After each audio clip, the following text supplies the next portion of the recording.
qadınların açıq-saçıq geyinə bilməsi dünyanın bir çox yerində cinayət hallarının artmasına səbəb olduğu halda Taylandda belə bir problem yoxdur. Hətta onların geyim tərzi yerli insanlar üçün qəribə bir məna belə ifadə etmir. Bu ölkədə küçələrdə hətta çılpaq kəssəniz də heç kim dönüb sizə baxmaz. Bəlkə də Vyetnam və Taylandın bu qədər maraq çəkməsinin səbəblərindən biri insanların fərqli həyat tərzlərinə öz gözləri ilə şahid olmaq istəməsidir. Ölkədə şəhərlər olduqca təhlükəsizdir və heç bir xaos yoxdur. Şəhərlər nə qədər təhlükəsizdirsə, bir o qədər təmizdir. Bangkok küçələrində gəzərkən asanlıqla yerə atılmış bir zibil tapa bilməzsiniz. Ölkədə Vyetnamdakı kimi motosiklet xaosu da yoxdur. Binalar isə adətən yaşıl çalarlarında olan hündür mərtəbəli tikililərdən ibarətdir.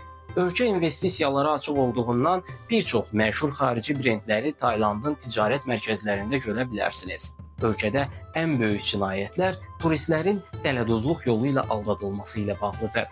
Bu işdə xüsusilə taksi sürücüləri fəaldır. Orada olduğunuz müddətdə hansı xidməti alırsınızsa alın, mütləq qiymət barədə öncədən danışmalı və bazarlıq etməlisiniz.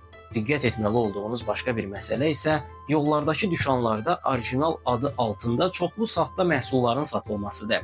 Dünyanın ən məşhur markalarına aid saxta məhsulları sizə orijinal kimi təqdim etməyə çalışırlar. Qeyd etmək lazımdır ki, bu ölkədə xüsusilə Hindistan və Pakistandan çoxlu miqrant çalışır. Eyni zamanda ABŞ və Kanadadan Taylanda məskunlaşan minlərlə insan var. Məsələn, işlərini internet üzərindən icra edən insanlar üçün ölkə məhdudlaşdırıcı bir faktor deyil.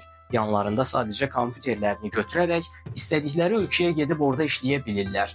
ABŞ və Kanadada ayda $5.000 qazanaraq adi bir həyat sürən insanlar Tayland kimi pulları dəyərsiz olan ölkələrə köç edərək öz ölkələrindəki həyatın 10 qat daha lüks variantını yaşayırlar.